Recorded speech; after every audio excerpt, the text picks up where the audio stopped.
The latest updates have been released for Australian migration law in the lead up to the end of financial year 2022. Hi, my name's 𝗨𝗏𝗍𝗂. I'm a registered migration agent. I have over 11 years of industry experience in Australia and New Zealand migration law. So, from the 1st of July, there will be an increase to visa application fees of 3%, which is in line with the consumer price index forecast in Australia. The amounts will be rounded up or rounded to the closest $5. The second change is requirements to nominate an eligible skilled occupation and to obtain a skills assessment will be temporarily removed from the temporary graduate subclass 485 visa under the graduate stream. This concession is to allow applicants who have studied for an occupation that are not on the skills list to live and work in Australia for a further period. The change is from the 1st of July until the 30th of June next year, and may be extended in accordance with economic conditions in Australia at that time. The third change is that for the working holiday maker, the upper age limit has been increased to 35 years of age for certain nationalities. The limit for the working holiday maker, subclass 417, is currently 31. The fourth change, there's quite a few, so you might want to take notes. It's for the health assessment. For those intending to study, train, or work as doctors, dentists, nurses, or paramedics are required to undertake the following assessments unless they're applying for a subclass 600 visitor visa for less than 6 months.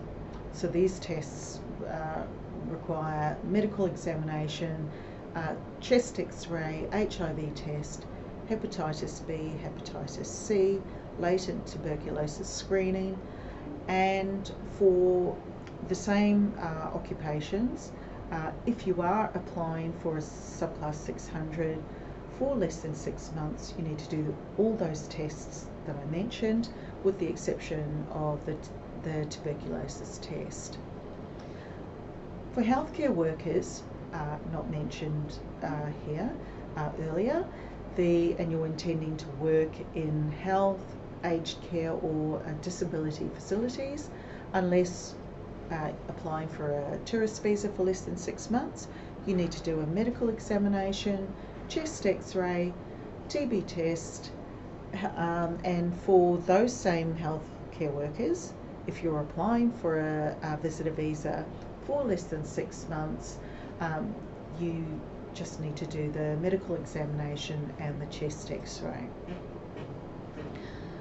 For applicants who are planning to train or work in an Australian childcare centre, and that includes a creche or preschool, you're required to complete 2 tests, the medical examination and a chest x-ray.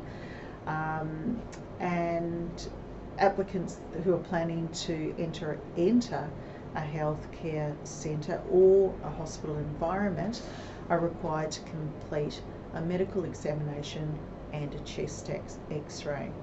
Applicants who are pregnant and plan to give birth in Australia are required to complete a hepatitis B test.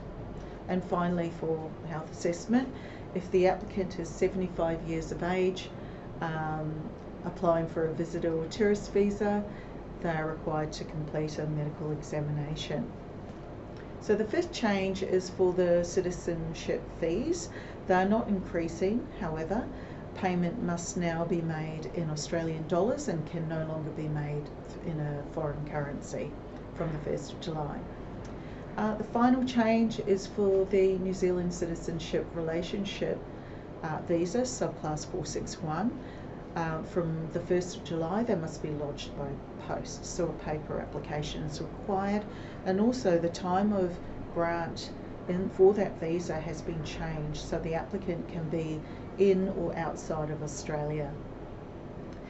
If you need any advice on course options or require any further migration advice or assistance, or any information about the information mentioned here, please contact us on 1300 4 Pathway or 1300 472 849. Thank you.